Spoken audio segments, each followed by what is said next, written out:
Hello, and welcome to Open Sources, Open Pedagogies, and Open Minds, a collaborative project for first-year college students. My name is Aura Lippincott, and I'm instructional designer at Western Connecticut State University, and I'm joined today by my colleague, Leslie Lindenauer. Leslie, would you like to introduce yourself? Sure, thanks, Aura. I'm, as Aura said, Leslie Lindenauer. I'm a professor in the Department of History, Philosophy, and World Perspectives at Western Connecticut State University, and I'm also the director of the Center for Excellence in Learning and Teaching. And we have had a long-standing partnership, a very fruitful partnership to explore and experiment with effective and engaging teaching and learning in the first-year history classroom. And so we are here today to tell you a little bit about some of our work there. Leslie, tell us about the project background. Sure.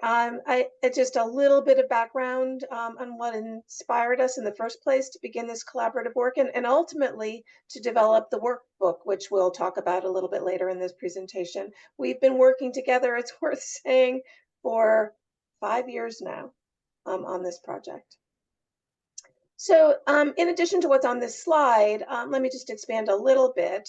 Because we address the needs of mostly first-year students, the course needs to include a fair amount of skill building, and it needs to address the needs with regard to skill building of students who haven't learned in a college environment before.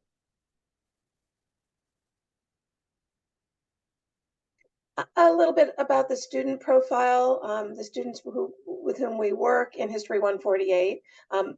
Very high percentage, over 50%, are the first in their families to attend college.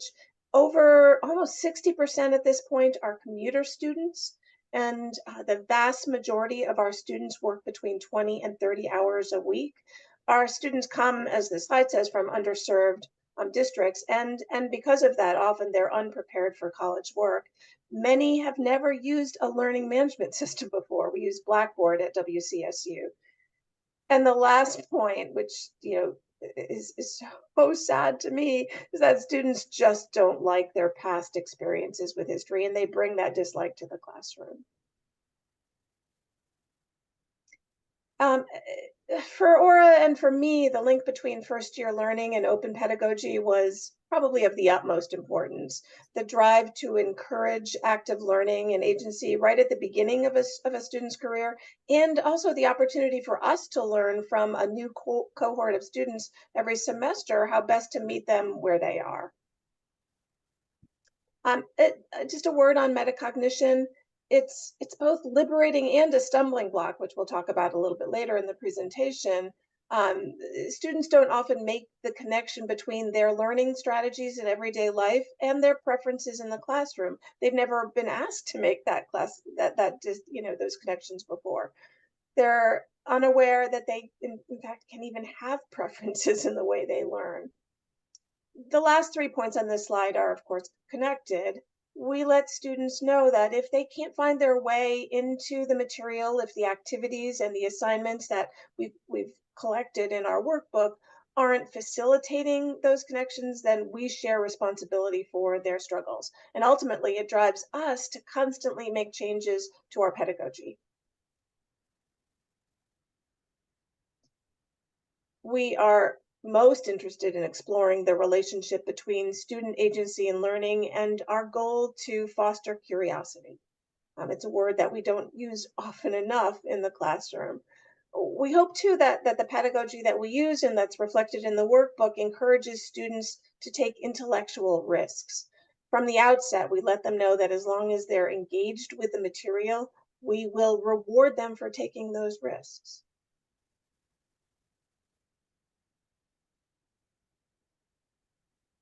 Thank you, Leslie. So I'm going to talk a little bit about our project goals, and then we're going to go into the workbook a little bit.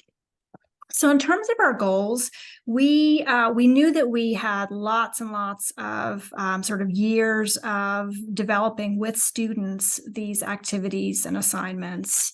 And we felt like the time had come to put it all together and put it out there for others to to use, to modify, to improve, to add to, and so on. So we sought a Connecticut State Open Educational Resources Grant in 2022 to fund this work, which we then did in 2022 and finished in 2022 and published the workbook. So the grant was to develop this open pedagogy workbook to accompany the text that's used in History 148, which is the American Yop, which is an open source and crowdsourced scholarly textbook. And it's just a fantastic resource that we could integrate with and really use some materials from. So as Leslie noted, our goals were really to support open pedagogy practices in the first year classroom. We hear about open pedagogy practices quite a lot in upper level courses and graduate courses, not so much in the first year classroom. And that's really where we've been doing a lot of our work with these ideas and these concepts. So we really wanted to get that out there again for others to review and use. So we wanted to do this through sharing this openly licensed workbook that can be adapted. It is a history focused workbook. However, we do believe that these techniques can cross disciplines, both in undergraduate education, but also in secondary education. So we just did design this workbook primarily for college teachers and for secondary. A goal of ours in helping to get this out there into the hands of folks who might want to use it and build on it is to work with the YOP editors to link the workbook from the actual YOP text. And that is a project that is in process. So additionally, we really, as mentioned, aim to include activities and assignments that both reflected the strategies that history students identified as meaningful and effective for them.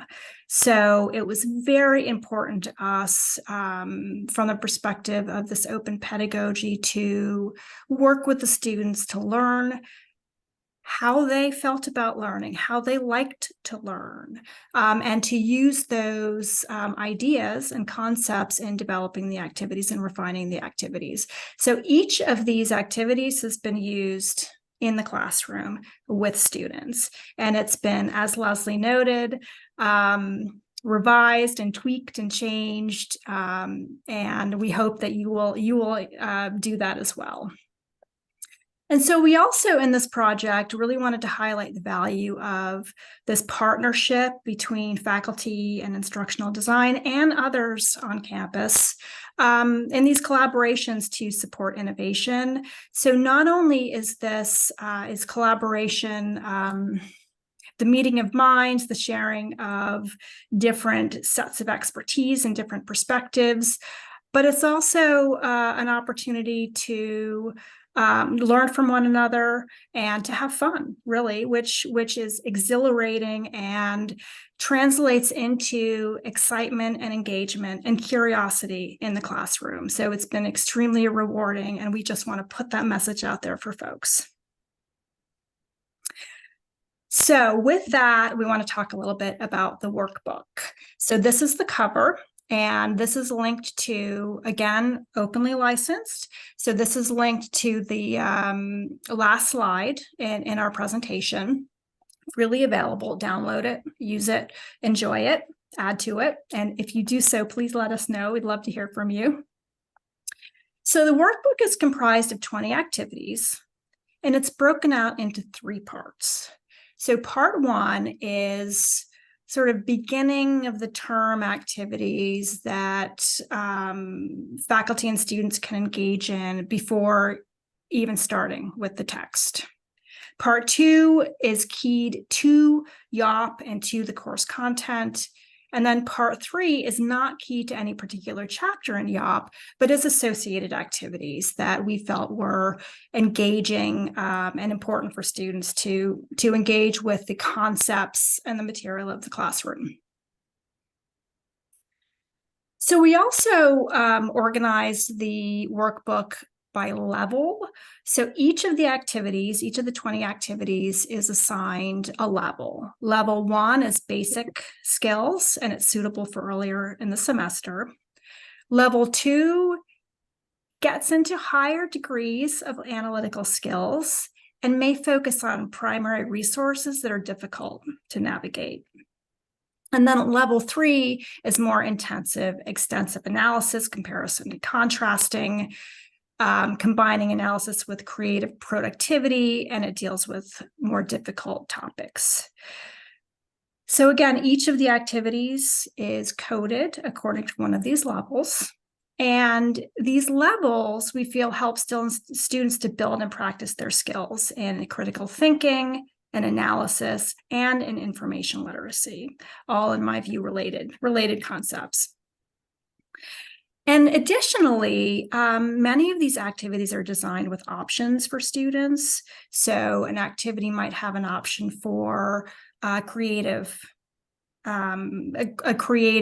type delivery of the assignment requirements, along with an option for a more traditional sort of written type of the assignment requirements.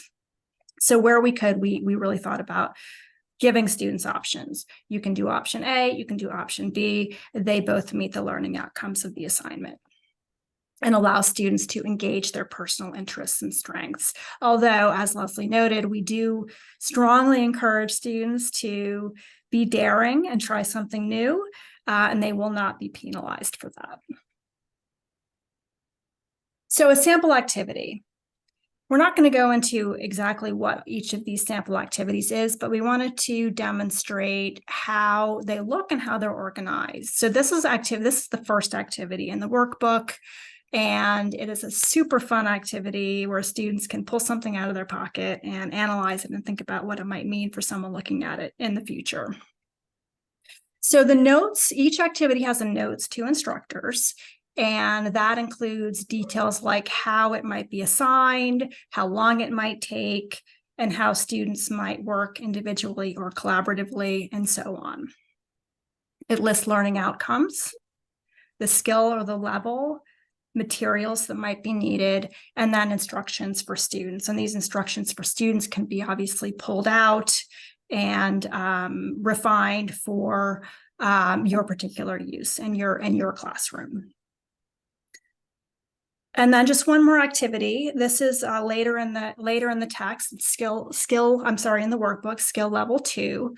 And this is more involved. And this activity is about telling a story with images, objects, and documents. So there's quite detailed notes for instructors about the purpose of this activity, some examples, how it might be used in the classroom, how you might want to assign it to students. For this particular activity, we recommend doing this in small groups. List the learning outcomes, the skill and the level, and the materials. And on the next page in the workbook is the actual instructions for students, not listed here. So this is just 2 samples. There are 18 additional activities that include things like comparative document analysis, image analysis, word clouds, Jeopardy, creative writing, academic writing, multimedia storytelling, and more. So briefly, in terms of the development of this resource, we used common productivity tools. We developed in Word, PowerPoint, and exported to PDF. The design elements consist of public domain images from the text, and Pixabay, which is one of my favorites. It's open source and free and fee-based images that anyone can use and download and often modify.